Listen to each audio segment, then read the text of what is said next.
pessoal, já estamos aqui novamente para continuar conversando com o Thiago, que estava aqui conosco.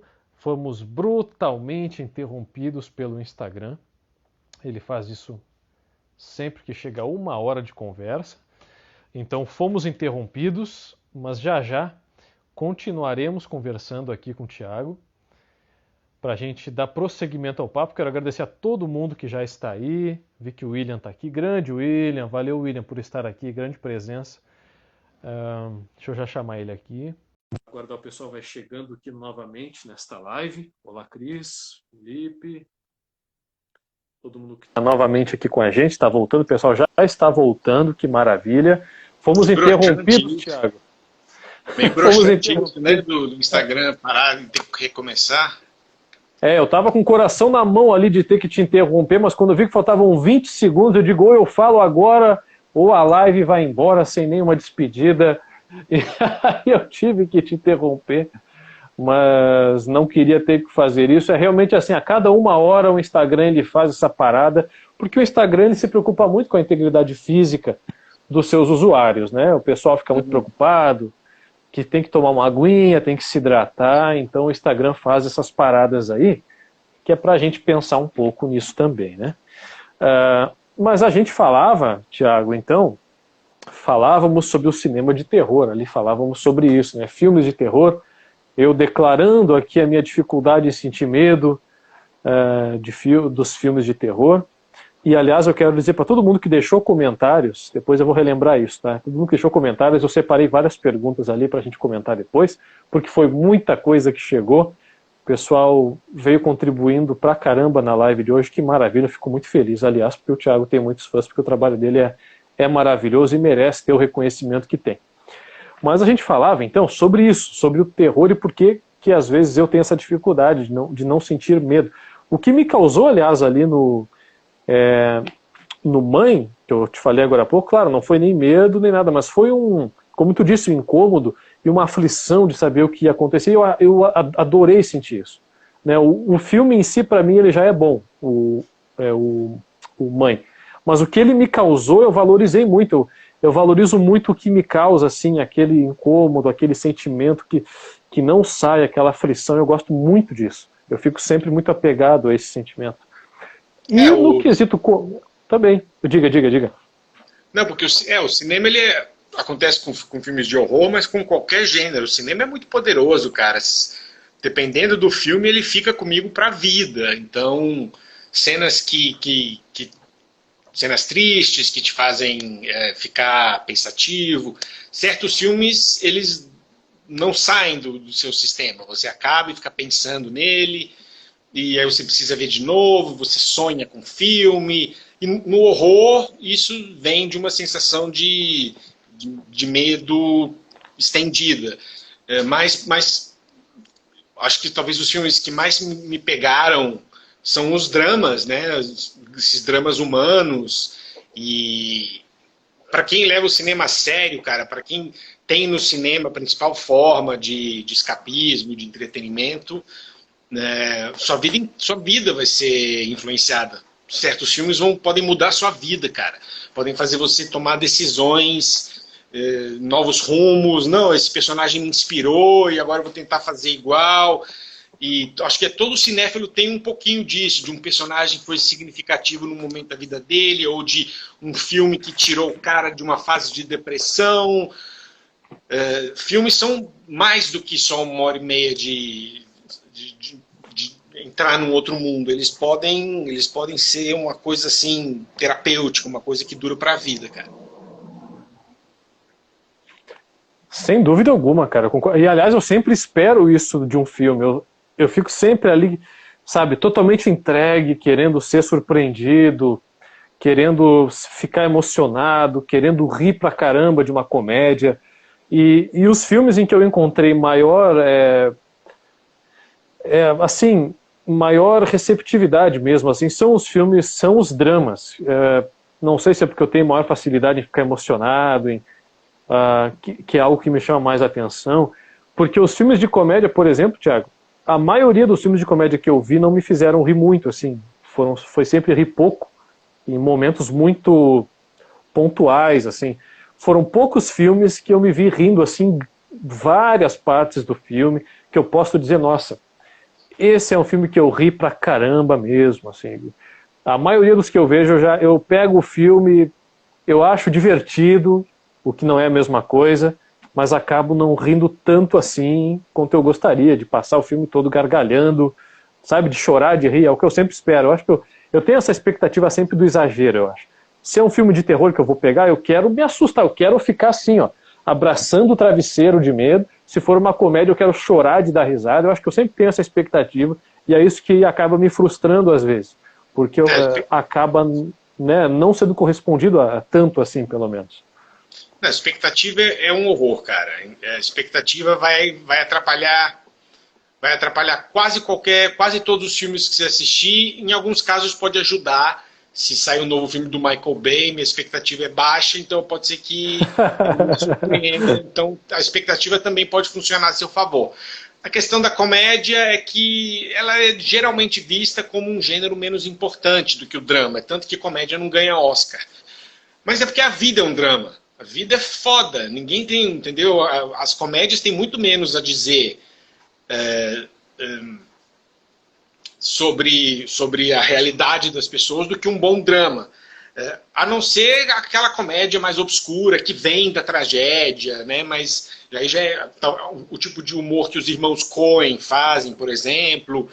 O humor francês tem muito disso. Agora, aquela comédia do Ben Stiller, embora Tropic Thunder acho que seja um dos meus filmes preferidos, dificilmente, assim, ele serve como escapismo, mas ele não serve como algo significativo, onde você se enxerga naqueles personagens, um filme que vai ficar com você.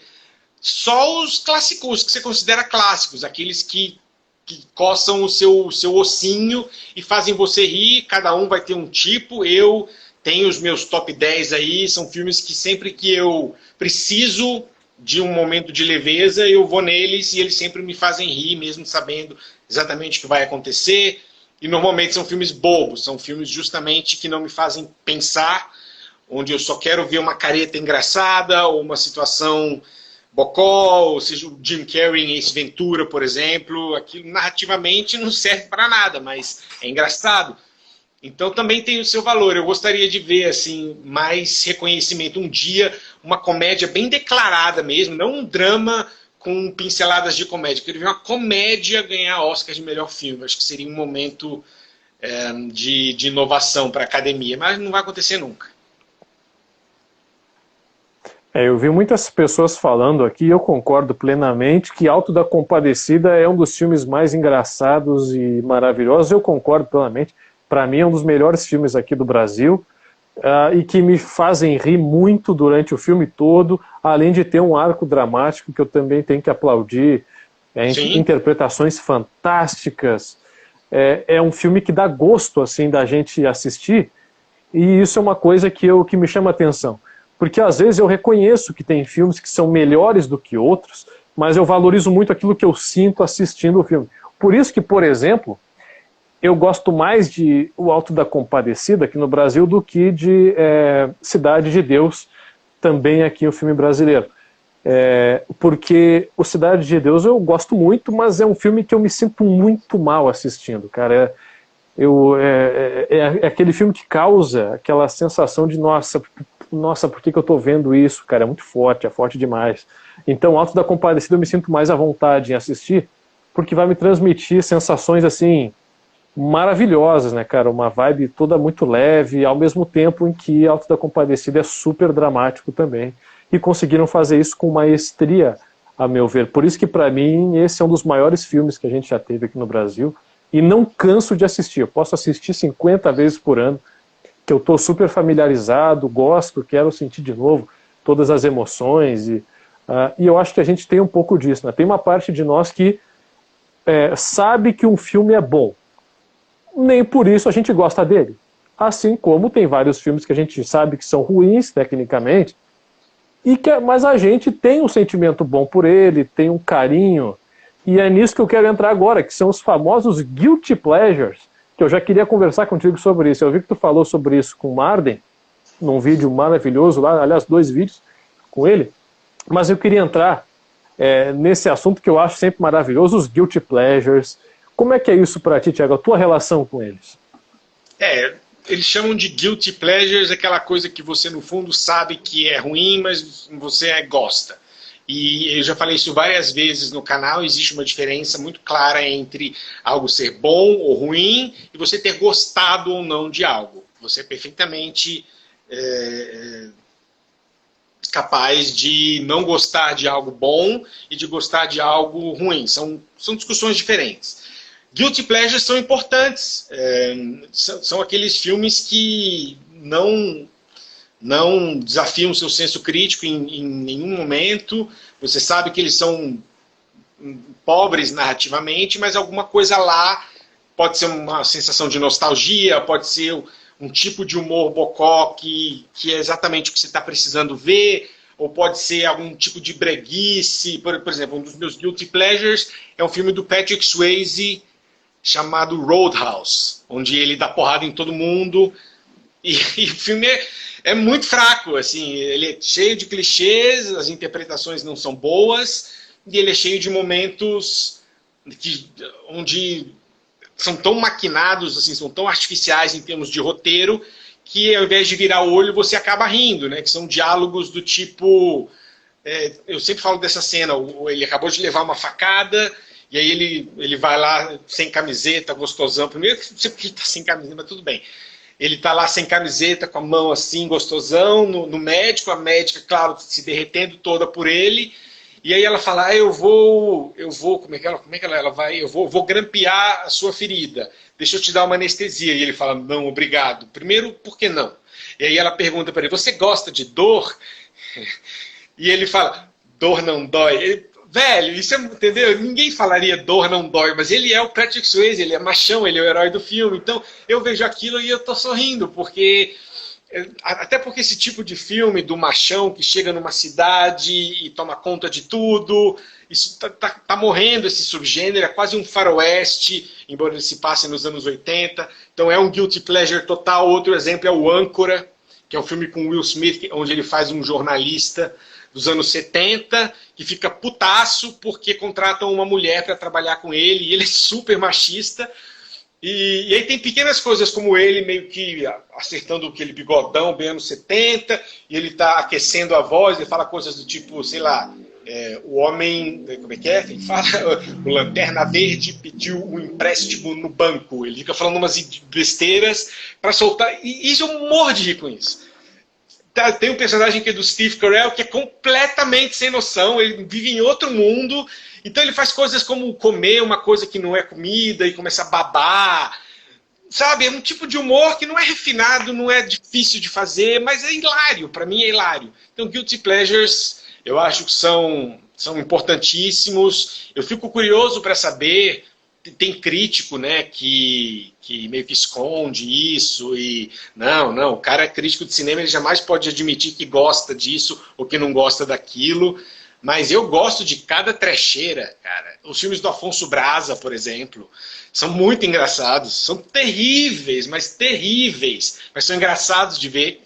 Porque ele fazia filme com menos dinheiro que A Capital dos Mortos. Era impressionante. Era um bombeiro cineasta aqui de Brasília. Fazia filme nos anos 80 e 90. Tem até uma homenagem para ele na Capital dos Mortos. Então são filmes inacabados, são filmes com película vencida, umas coisas horrorosas, mas eu passo 1h30 vendo aquilo sem problema. Outro exemplo, é um filme que se tornou um ícone cult, que é o The Room.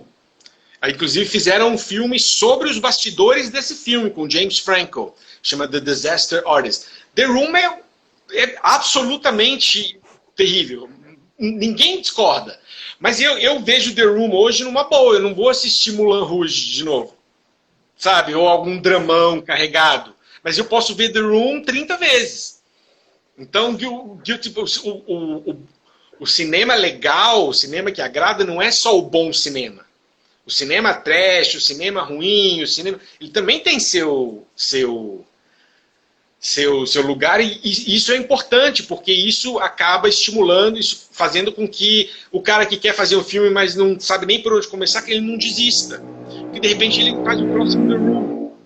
Ele faz uma trecheira horrorosa e cai no gosto popular e ganha um status icônico, e Hollywood até faz um filme sobre a realização desse filme. Olha só a carreira que The Room teve. O Tommy Wiseau, que é um maluco, tá lá, deve ter feito alguma grana em cima disso tudo.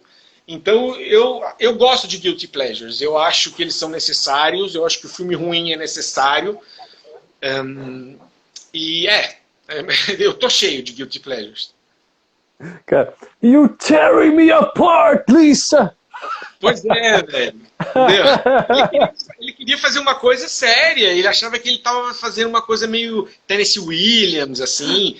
Isso deixa a coisa mais engraçada ainda, porque ele botou o filme, ele pagou para o filme ser exibido um tempo mínimo no cinema para ele poder ser elegível para o Oscar, um monte de coisa lá. Então, é uma ambição, é um cara totalmente alienado ao que ele tinha capaz de fazer, mas acabou saindo uma coisa engraçada de lá. É muito engraçado, cara. Nossa, eu acho que se eu tirar a barba, eu fico meio Tommy Wiseau, cara. Eu fico meio parecido com ele. Eu acho muito divertido, cara. É um desses também que eu tenho. The Room. Tem um filme, por exemplo, que chama The Stink of Flesh.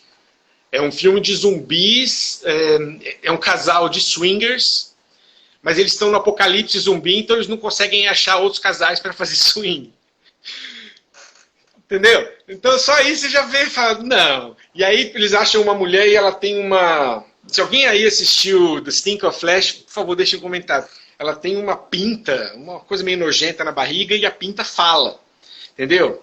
E aí tem a coisa que se eu tô mal, se eu tô tipo... Eu ponho The Stink of Flesh. Mas eu não vou botar Cidadão Kane toda vez que eu quero...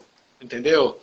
É mais fácil eu rever The Stink of Flesh do que rever Cidadão Kane. E aí, claro, o The Stink of Flesh ele me lembra a Capital dos Mortos. Quando eu vejo aqueles zumbis toscos, eu lembro dos meus zumbis toscos. Então é um filme que conversa mais comigo. Por isso que o Guilty Pleasure ele nunca pode ser desvalorizado. Assim. As pessoas precisam disso na vida delas. Isso vale para tudo, vale para música. Quem não gosta de música ruim, eu adoro umas músicas horríveis, cara. A minha música preferida de todos os tempos, talvez, seja uma das mais bregas que eu já ouvi, que chama No Basta, que é uma música sobre paternidade. Esses dias eu botei no Twitter um clipezinho. O clipe é extraordinário, de brega. E ele fala no basta, ou seja, não basta você apenas fazer isso para o seu filho, você tem que estar mais presente. Ele cita uma série de situações do que você precisa fazer para ser um bom pai. É terrivelmente cafona, mas eu boto o No Basta antes de qualquer... Às vezes eu escuto No Basta antes de ouvir Queen. Entendeu? Então, a mesma coisa para a literatura, aquele livro ruim, mas que você acha divertido de ler. Então, é meio cansativo essa coisa de você só pode escutar música boa, ver filme bom. Acho que tudo vale, cara. Total, cara. Fome Animal é maravilhoso. Fome Animal tem uma cena onde o cara pega um cortador de grama e passa por uma horda de zumbis. Isso é sensacional de ver. Cara, eu tenho uma relação muito forte com os Guilty Pleasures, cara. Eu vi que tu citou vários aqui, mas assim, eu sou muito a favor deles, eu assisto várias vezes os meus Guilty Pleasures, porque eles me transmitem para um lugar de muito conforto mental. E eu vi que tu lançou uma lista aí, mas não chegou assim ao nível tão baixo dos meus Guilty Pleasures que eu ia comentar contigo aqui. Vou até respirar fundo aqui, mas deixa eu começar por cima, pelo alto nível de Guilty Pleasure, que ainda assim é muito complicado. Aliás, eu desafio alguém, comentem se vocês já assistiram, se é um Guilty Pleasure para vocês hoje, ou se é só ruim mesmo, mas eu gosto muito, quero ver até a tua crítica aí de repente, de um filme chamado George, o Rei da Floresta, já viu? Do macaquinho. Não, o George of the Jungle, com Brendan Fraser, isso? Brendan Fraser, fortão, ele parece o Tarzan. Esse aí. Eu não lembro dele sendo bom, eu lembro que eu vi quando lançou, se bobear, do final dos anos 90, um tempão atrás, né? E eu lembro de ser ele fazendo careta, não saberia te dizer se ele... Eu vi uma vez. Você acha que ele é engraçado? Cara, eu nem sei se é engraçado, eu já nem sei se tá mais nesse patamar. Eu sei que quando eu assisto ele, eu sinto como se eu estivesse sendo abraçado pela minha adolescência, pela minha infância. É tão bonitinho, sei lá, eu já nem sei mais o que, já transcendeu para mim, já transcendeu, já não sei mais o que é, mas é uma sensação maravilhosa, assim, para te dizer, é isso, assim, não sei nem o que é, mas funciona comigo, cara. A nostalgia também, certos filmes, dependendo da época na sua vida que você viu pela primeira vez, sempre vão te lembrar, sempre vão te levar para aquela idade de novo. Então eles são, por exemplo, os filmes da Disney, as animações da Disney são super nostálgicas para mim. Então toda vez que eu vejo o Rei Leão, Uma Pequena Sereia, eu volto lá para os anos 80 e 90. E aí é onde a vida era mais simples, o Thiago de 11 anos, não tinha contas para pagar, e aí você é transportado para uma era onde tudo era mais fácil. Então, o fator nostalgia também é muito forte para o cinema, tanto que muitos filmes apostam exclusivamente nisso. Eles fazem uma continuação de um filme, ou um remake, sabendo que a nostalgia em cima do outro filme vai ser suficiente para vender o produto novo. Tanto que eles fazem toda hora. Então, nostalgia vende. Nostalgia é nisso que me ganha. É nisso que me ganha, cara. Eu sou muito nostálgico. Eu tenho um programa de rádio, aliás, chamado Nostalgia, o seu baú da velharia, porque eu sou muito nostálgico. Eu entro até hoje no YouTube para ver programas dos anos 90, TV aberta mesmo ali, porque eu lembro que era uma época muito festiva da minha vida, que eu estava muito próximo dos meus avós. Então, outro dia eu entrei no YouTube para assistir o programa Tentação do Silvio Santos, porque eu assistia com a minha avó, com o meu avô, o pessoal indo para as respostas certas, a portinha fechando. É uma sensação que é realmente maravilhosa. Assim. Eu sou muito fã dos anos 90, mas eu deixei aqui o pior guilty pleasure meu para o final aqui, claro, porque esse é o desafio. Esse eu acho que não vai ter um para me defender, não vai ter um para dizer realmente, Roger, concordo contigo, como o pessoal concordou aqui comigo, aqui com o George.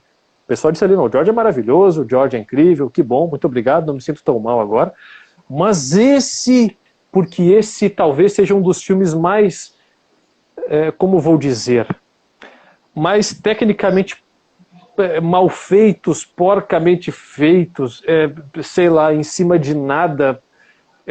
Como diria o Pablo Vilaça, parece que o roteiro foi um macaco que escreveu em cima de um teclado, batendo assim, ó. E ainda assim, quando eu assisto, tem interpretações que eu olho e penso, nossa, cara, é disso que o cinema precisa ser feito. Esse tipo de exagero é que às vezes eu preciso ver para ficar bem. Eu vou revelar o que é. Não me julguem, mas um dos meus guilty pleasures, principalmente para analisar interpretações mal feitas, o que me deixa muito confortável é de 1997, feito pela Globo Filmes, Zoando na TV. Já viu, Thiago? Não vi. Não, cara. Na TV. Cara, eu sei o que deve estar passando pela tua cabeça agora, eu posso imaginar. Mas, cara, a interpretação do Miguel Falabella nesse filme é uma das coisas mais maravilhosas que eu já vi o Miguel Falabella fazer na sua vida. Tem uma cena, cara, é claro que o humor é realmente muito subjetivo, mas tem uma cena que o Miguel Falabella descobre que a esposa dele é careca, né? Ao maior estilo Tieta. A Angélica chega, tira a peruca da esposa dele e ele fica descobrindo que ela é careca. A reação dele é: meu Deus, que nojo! Eu fui obrigado a beijar essa bola de bilhar a novela inteira! Ah, meu Deus, filha do cão! Aí joga um sapato nela: filha do cão! Ah, eu mato! Bom, é claro que não ficou engraçado comigo fazendo aqui. Mas, cara, uma pessoa reagir desse jeito porque descobre que uma pessoa é careca, em mim causou uma sensação tão surreal que só se compara a uma outra cena do mesmo filme em que eles entram de butuca dentro de um filme, porque os Zoando na TV é isso, é eles dentro da TV, embarcando em vários canais, é super divertido, né? Aí eles entram de butuca num outro filme de terror, que tem o Capitão Dark, olha o nome, né? O Capitão Dark, né? E aí Aí entra a Angélica e entra o Miguel Falabella, ficam de butuca assistindo o Capitão Dark quase jogando o Márcio Garcia no reator. Iam transformar o pobre do Márcio Garcia em pó astral. E aí o Miguel Falabella, ainda escondido com a Angélica, sussurra para ela assim: putz, acho que vão fritar o teu Ulisses. Pena que não tem mocinho nesse filme. Aí a Angélica respira fundo, joga ele assim no meio da cena e diz: agora tem. E aí o Miguel Falabella, como no filme ele interpreta o ator de uma novela, ele sempre fez isso, ele sempre foi o galã, então no filme ele interpreta isso, o galã de uma novela. Ele não sabe muito como se portar em outros níveis de gênero, em outros gêneros. Então quando ele é jogado no meio da cena em que ele é descoberto, ele apela para a convicção e diz: parem com isso, soltem o rapaz imediatamente. E aí o Capitão Dark: e por que eu deveria soltá-lo? Aí ele diz: por quê? Aí ele chega pertinho do Capitão Dark e diz: porque eu te amo. Porque é só isso que ele conseguiu falar a vida toda nos seus anos de novela e seus tempos de galã. Enfim, é uma enxurrada de cenas assim, que eu só posso dizer que são surreais, e por isso esse é um dos grandes guilty pleasures da minha vida. Que a gente não manda no coração realmente, não dá pra gente, né, colocar algo... Não, eu tô tentando... Não dá não, né? Eu não... Se eu assistisse hoje, provavelmente não seria um guilty pleasure pra mim, porque já sou velho e cínico. Acho que tem mais a ver com a época que você viu pela primeira vez, né? Um dos meus guilty pleasures é a Cinderela Baiana, por exemplo. E eu não chamaria de guilty pleasure porque não me dá tanto prazer assim de ver, mas eu fico assustado assim, falo, meu, eles fizeram isso tentando, eles realmente tentaram. E eu acho o finalzinho das coisas mais... Quando eu fico tentando lembrar o contexto, mas ela tá com um monte de menininha, e ela tá com uma roupa meio de princesa, não é princesa, mas ela tá com uma saia branca, grande. Aí ela fala algo na linha... por um país onde nenhuma criança vai ficar sem escola e tananã, tananã, e começa a dançar o tchan, e as menininhas começam a tananã, e eu falo, que isso? Mas tá vendo, é uma reação, e o que é isso? Não é das piores reações, então é um filme que consegue mexer comigo nesse sentido, de ser tão absurdo, que é meio que o que os filmes do Afonso Braza fazem.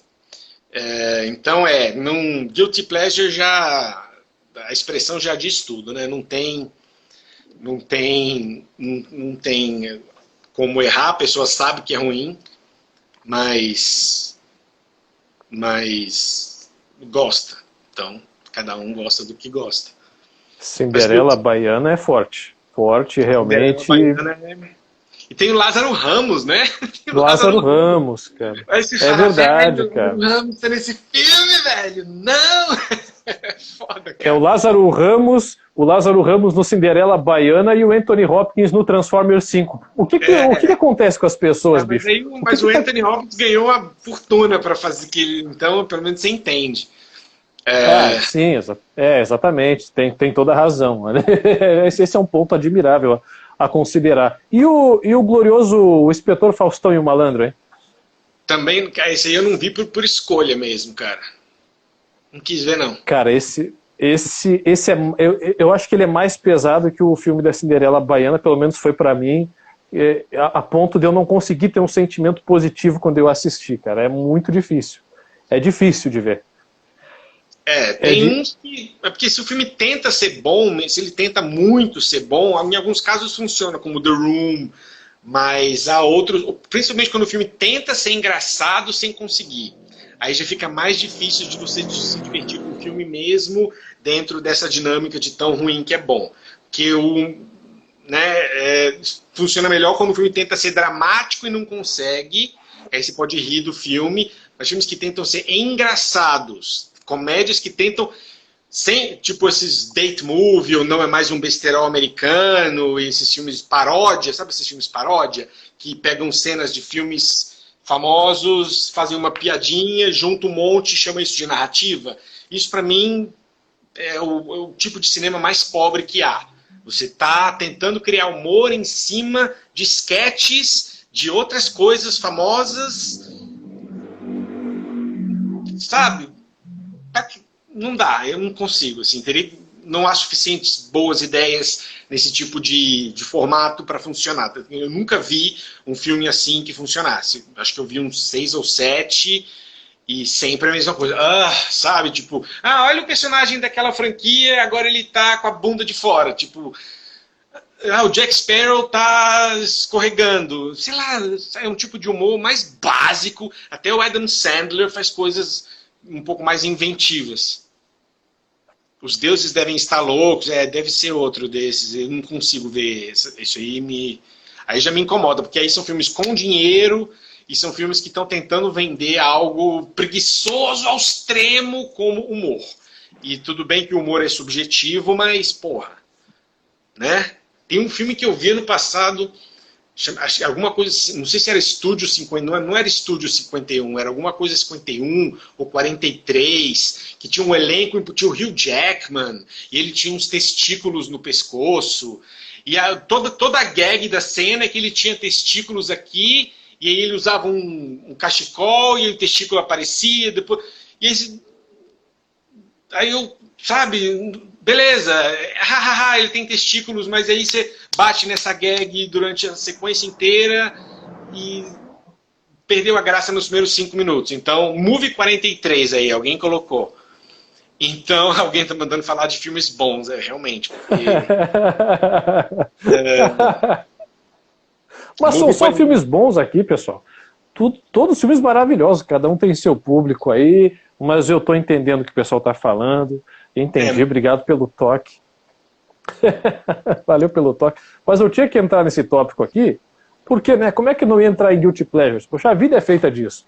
Né? Como o Thiago mesmo disse, não só nos filmes, como na música, poxa. Né? A vida é feita disso e não tem como a gente não falar. Alguém comentou aqui sobre os filmes dos Trapalhões. Eu gostei muito de ver todos os filmes dos Trapalhões. Para mim causa uma nostalgia extrema. Não sei pro Thiago. Não, eu gosto dos filmes dos Trapalhões. Acho bem divertido, assim. É um humor bobinho, um humor muito de acelerar as imagens, aquela coisinha, né? Bem... E eu acho, assim, dos Trapalhões, só o Mussum e o Zacarias realmente engraçados. O Didi é a estrela, mas o Dedé nunca teve graça para mim, mas o Mussum e o Zacarias eram os que me puxavam. Então eu acho os filmes divertidos. Alguém falou, galera, vai acabar a live, vamos ao que interessa, mas não terminou o raciocínio. Não sei o que ela quis dizer. Gente, pois é, tanto comentário, depois eu selecionei umas perguntas aqui para falar depois ali, e para quem perguntou se a live vai ficar salva, vai ficar tudo salvo. A primeira já está lá, salva, essa aqui também, e se a gente fizer aqui mais 38 lives, vai ficar tudo salvo, não se preocupem, quem não pôde assistir ao vivo vai poder assistir depois, sem problema nenhum, tá? Podem ficar bem tranquilos quanto a isso. Ok, falamos de Guilty Pleasures, né, que era um assunto que a gente não podia deixar passar aqui.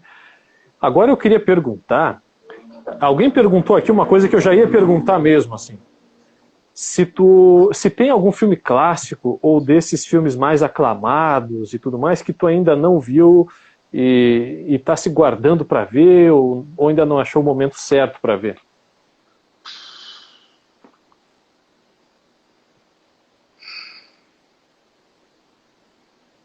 Deve ter um monte, mas não consigo pensar em um agora, porque os classicões, aqueles classicões de 100 filmes para ver antes de morrer, eu acho que eu vi todos, mas sabe, você botar uma lista assim na internet, né, 500 filmes imortais, filmes obrigatórios, deixa eu ver.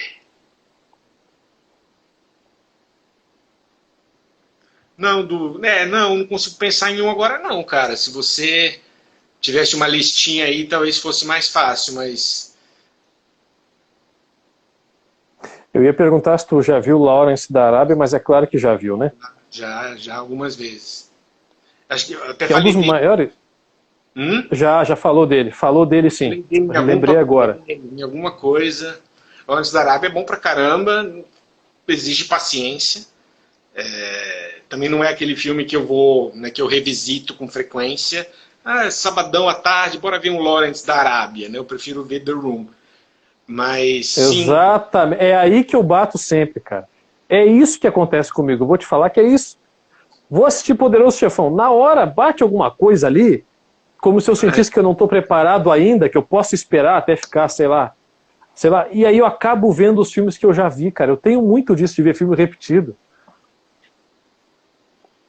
Peraí, alguém perguntou da Amy Adams se ela é a mulher mais injustiçada da história do Oscar. Eu não sei se da história do Oscar, mas ela podia ter uma estatueta já. Tô ainda pensando na sua pergunta, cara. O que eu tenho que ver?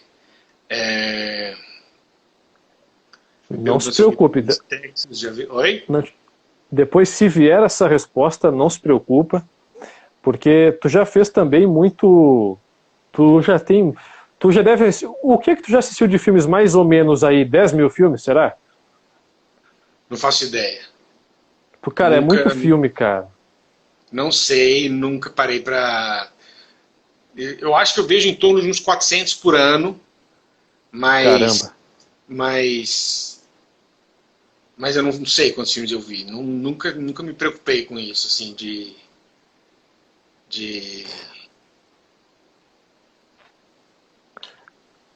Alguém perguntou ali uma coisa interessante também, qual foi o filme mais longo que tu já viu? Eu achei que fosse o Lawrence da Arábia, porque ele é enorme. Teve algum maior do que esse? Lawrence da Arábia é enorme. Depende da versão. Lawrence da Arábia tem umas 3 ou 4 versões. O irlandês não é tão longo. Capaz de ser Lawrence da Arábia, cara. Eu não presto atenção assim se esse aqui é meia hora mais comprido do que esse. Tem um diretor, eu não sei se tu ouviu falar, que ele pretendia fazer no ano de 2020 um filme de 720 horas. Tu viu isso? Não. Ben-Hur, eu não sei se Ben-Hur é mais longo que Lawrence da Arábia, mas Ben-Hur original é longo. Sinistramente longo, 3 horas e cacetada. Cleópatra também é longo, Cleópatra eu gosto. Parece que a Gal Gadot vai ser a nova Cleópatra, né? Isso, exatamente. Aí estão falando que não deveria ser uma atriz branca, aí já não... Já vi, eu não vi 1990 do Bertolucci. Olha só. Não sei se é considerado um classicaço obrigatório, mas eu não vi. Alguém falou de O Vento Levou, também é um clássico. Sim, O Vento Levou, vi.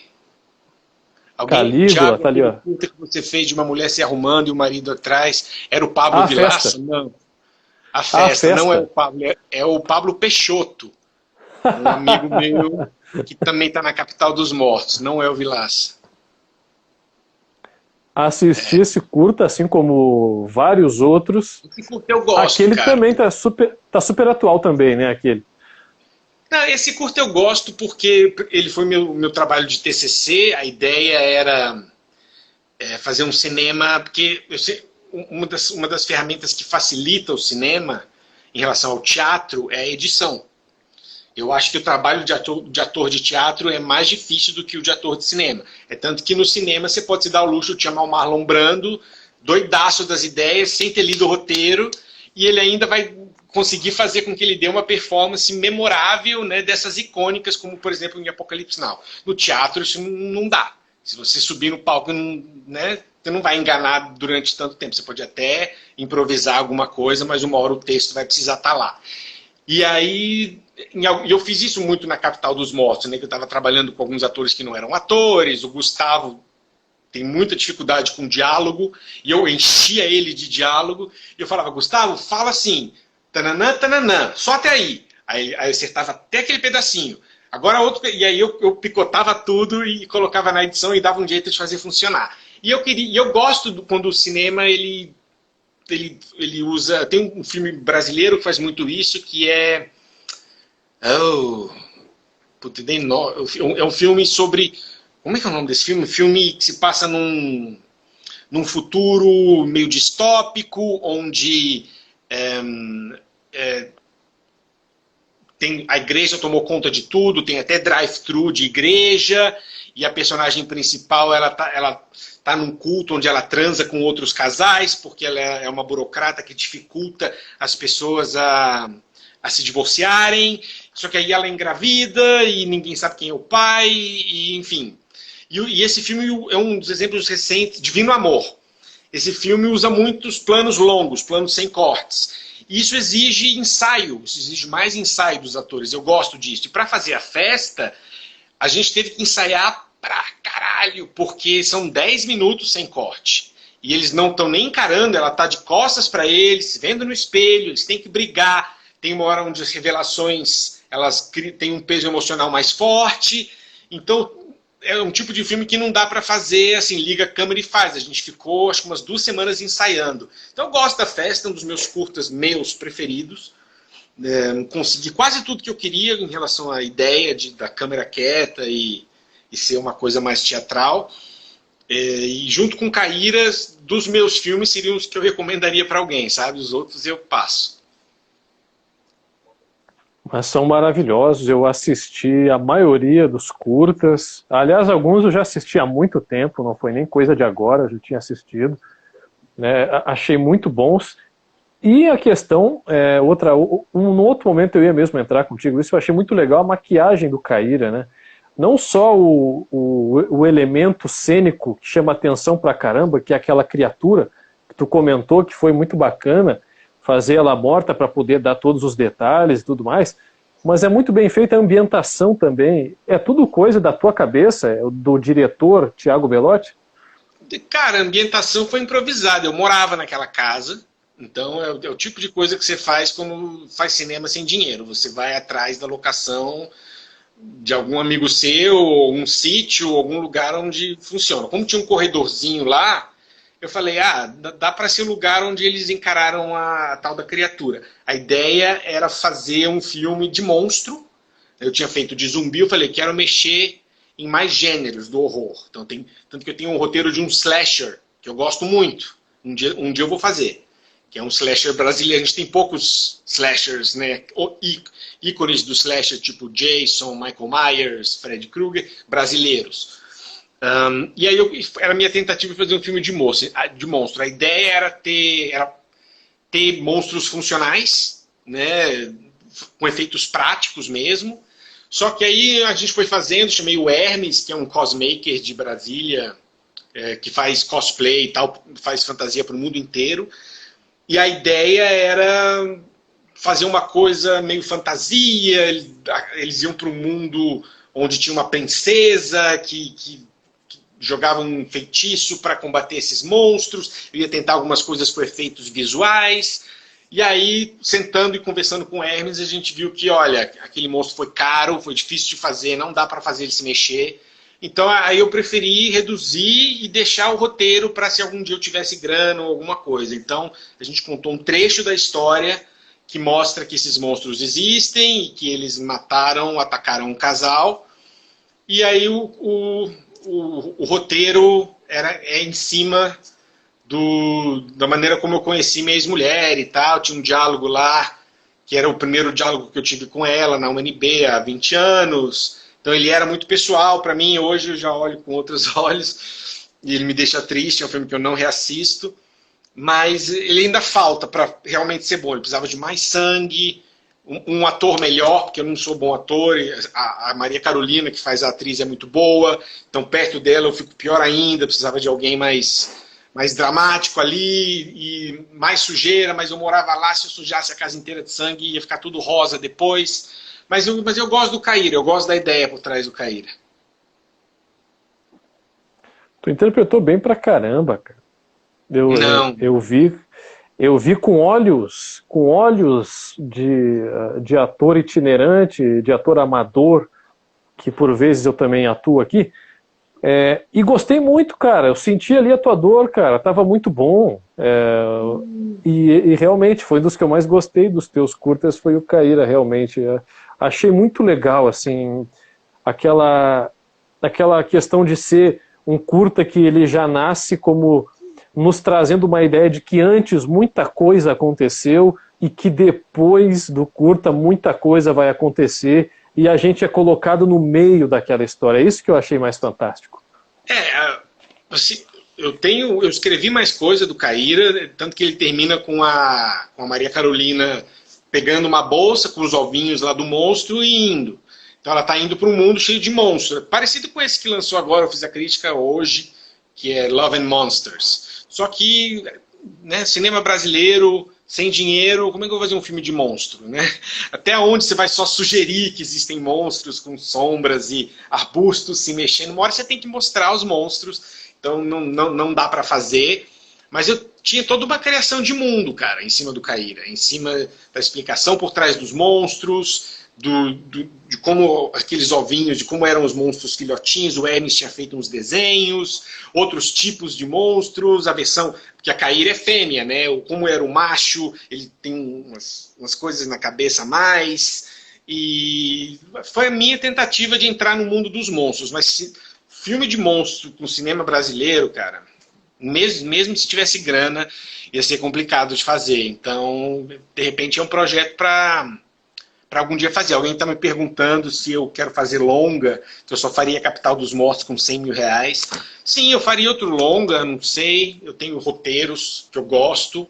Antes de sair, antes de fazer um drama, né, ou de fazer alguma coisa mais normal, ainda há subgêneros do horror que eu quero explorar. Eu quero fazer um slasher, mesmo já sendo batido. Eu tenho ideias para mortes que eu não vi no cinema ainda. E embora o Jason tenha feito quase todas, né, nos anos 80, e eu quero, de repente, criar um ícone, um Jason brasileiro. A gente tem o Zé do Caixão, mas não eram slashers, né? Era uma coisa mais demoníaca, de possessão, e ele queria engravidar a mulher.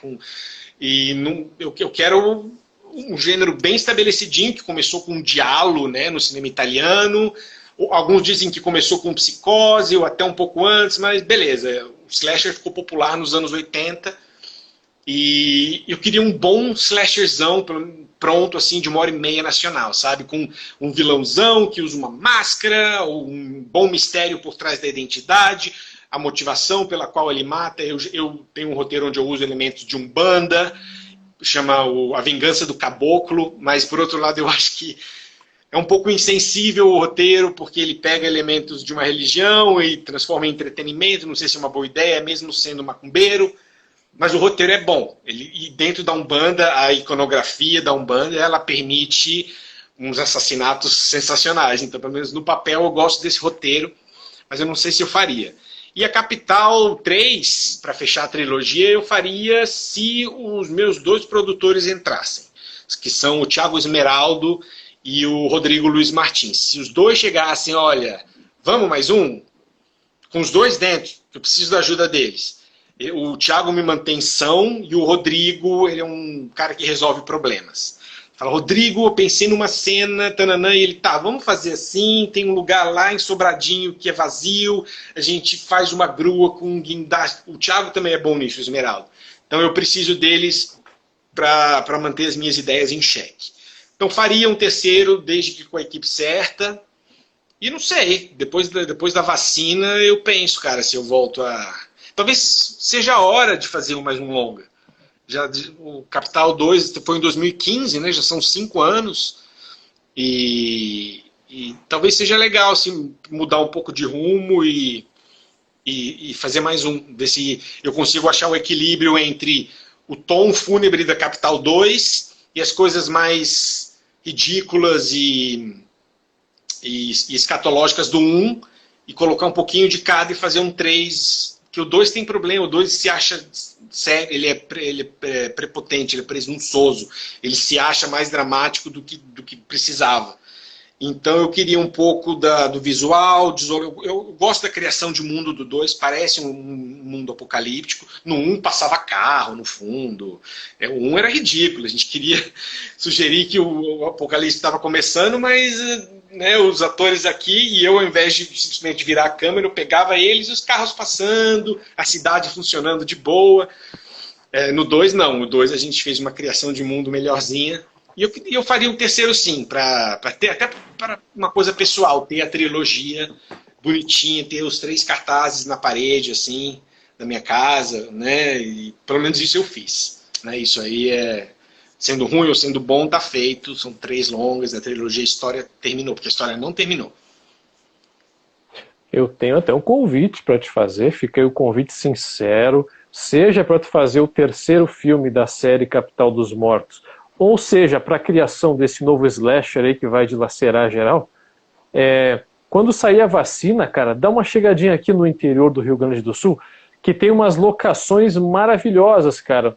Umas locações assim, verdes, umas planícies, tem umas montanhas maravilhosas, tem o pessoal aqui do interior aqui, que tem umas comunidades, né, super bacanas, que dá para filmar tranquilamente, não tem muito carro passando, porque aí podia ser, se fosse a Capital dos Mortos, poderia ser uma edição rural, né, da Capital dos Mortos, ambientada assim num outro cenário.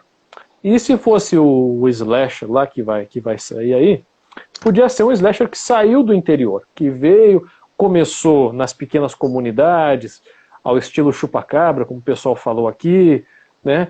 E aí foi para os grandes centros depois, quando já evoluiu, quando já pegou a experiência. Então, seja lá para qual for o projeto, fique à vontade de vir para cá, eu te recebo com café aqui em casa, a gente prepara um cafezinho, pode trazer a equipe, né? E eu te mostro, faço questão de te mostrar aqui todos os ambientes, vai ser uma filmagem e um filme muito bem construídos nesse cenário, né, rural, cheio de árvores bonitas, frondosas e de natureza, basicamente. A Thaís está pedindo para eu falar dos filmes do Malick. O Malick vem me cansando há um tempo. Eu já não sou mais fã, não. Eu parei de gostar no Árvore da Vida. Já me cansou. Eu gosto de Além da Linha Vermelha. Esse último que ele fez, toda vez eu esqueço o nome, alguma coisa com músicas. 4 Songs, não sei se é com a Rooney Mara e o Michael Fassbender. Eu acho um tipo de cinema abstrato demais, sabe, quase sem narrativa, quase sem nada a dizer. E eu tô cada vez com menos paciência para o tipo de filme que o Malick faz. Talvez ele volte. Quase como os filmes do Joey. Quase como os filmes do Joey, né? Do Joe, é assim que ele se auto-intitula, aquele cineasta asiático lá, que fez o Hotel Mekong e outros com narrativa mais arrastada ainda, né? Não, tem diretores que deixam a câmera numa cama de hotel e depois vai para a cortina e depois vai para um... É tudo muito relativo, mas eu ando com pouca paciência para filmes meditativos. Eu tenho gostado mais de... Eu ainda gosto, por exemplo, dos filmes do Lars von Trier, porque eles ainda são provocativos, além de meditativos. Essa coisa do Malick, eu não vi o último filme dele, talvez ele tenha se reencontrado, mas essa proposta abstrata, altamente interpretativa, já me cansa há algum tempo, sabe? Eu não sei se eu estou ficando velho, chato, com o gosto menos refinado, mas eu tenho gostado de narrativas mais convencionais, uma motivação simples, um arco, um começo, meio e fim. Eu tenho valorizado mais esses elementos, mas também são fases. Depois eu posso começar a gostar de novo de filmes onde o vento é o principal personagem, sei lá. Mas amor pleno é chato mesmo. É do Malick, né? Aquele Amor Pleno. Eu não lembro do título em inglês, mas é chato mesmo. Realmente chega num ponto que já começa, fica meio pedante demais. Eu concordo contigo. Né? A gente depois que já viu muita coisa, né? Fica meio complicado, né? Da gente ver algo de novo e de empolgante nesse tipo de filme. Eu concordo contigo. Eu tenho essa mesma visão. Mas eu gosto dele também. Você tem que estar na onda muito certinha, né? Você tem que estar... Por exemplo, eu gostei muito de A Ghost Story, que alguns dizem que é absolutamente insuportável, o filme onde não acontece nada, o fantasma fica andando, né, devagarzinho, o filme inteiro. Naquele dia, quando eu vi, eu falei, ok, vamos ver um filme do ponto de vista de um fantasma. Vamos ver uma narrativa espectrológica. E eu achei fascinante. Então, também depende... E a Ghost Story tem personagem, ele tem um arco, entre aspas. Ele também não é tão abstrato quanto algo que o Malick faria. Mas, ultimamente, eu não estou muito pilhado para cinema mais avulso, assim, não. Eu quero narrativas mais claras. Sem dúvida. Eu gosto da Rooney Mara. Rooney Mara é excelente, excelente atriz. Essa é maravilhosa. Tiro o chapéu para ela sempre. A gente já vai ser... Menos naquele Peter Pan lá. Não, mas aí ali não, ali realmente, realmente. Não, aí foi um casting também, uma decisão ridícula, e ela não fez nada, porque aquele filme é muito ruim. Não. Olha, a gente já vai ser interrompido de novo pelo Instagram. Eu ainda tenho muita coisa aqui para comentar contigo, dentre elas falar de série, falar de animações também, que eu amo. Vamos só derrubar essa live para abrir uma outra, que aí a gente já vem mais tranquilo, sem esses minutinhos finais para nos cortar a todo momento. Efeito borboleta, muita gente gosta de efeito borboleta, rapidinho. Foi meu filme favorito da adolescência, o Thiago, Efeito Borboleta. Eu recomendei para Deus e o mundo porque eu adorei. Eu adoro viagem no tempo, adoro essas questões. E quando eu assisti Efeito Borboleta foi assim, uma catarse mesmo. Eu assisti, eu não lembro que idade, acho que eu tinha 14 anos, 15 quando eu assisti. E eu achei o máximo, para mim era o melhor filme da história. Eu ficava muito fã do filme e tal. Hoje eu ainda gosto dele, eu ainda tenho um amor por ele, mas eu sei que ele tem inúmeros furos, etc, mas continuo gostando bem.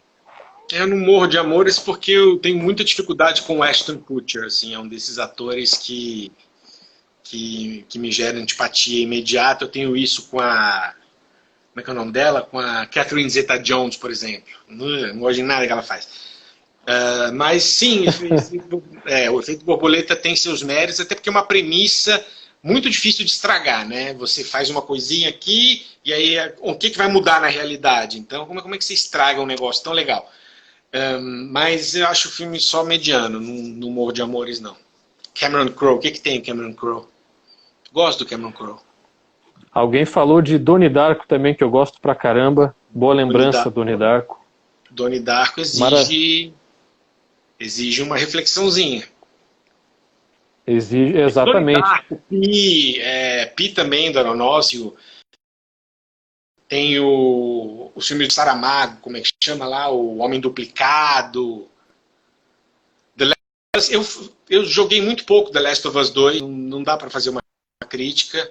Achei o jogo bom, mas pessimista. Assim, o que eu vi de cutscenes até aqui, eu acho um jogo deprimente, assim, bem pessimista. Talvez mais triste do que o necessário. Eu não joguei, não. Joguei um só. O 2 ainda não conheci. Mais um clássico que eu não vi. Boa lembrança, olha aí. Ó. Mais um. Depois da live de hoje, o Thiago vai super ver os clássicos que ele não viu ainda depois, para fazer uma crítica pra gente. Tenho certeza disso. Vai deixar ele inspirado para isso. Um minutinho temos nessa live aqui. Tá bom, fecha aí e chama de novo. Tá bem. Pessoal, todo mundo que está aqui, volta que a gente vai continuar o papo. Só vamos interromper porque não temos outra alternativa realmente. Mas fiquem com a gente, voltem para essa live, que vai ser maravilhoso. O Thiago continua com a gente. Então, até breve, voltamos já.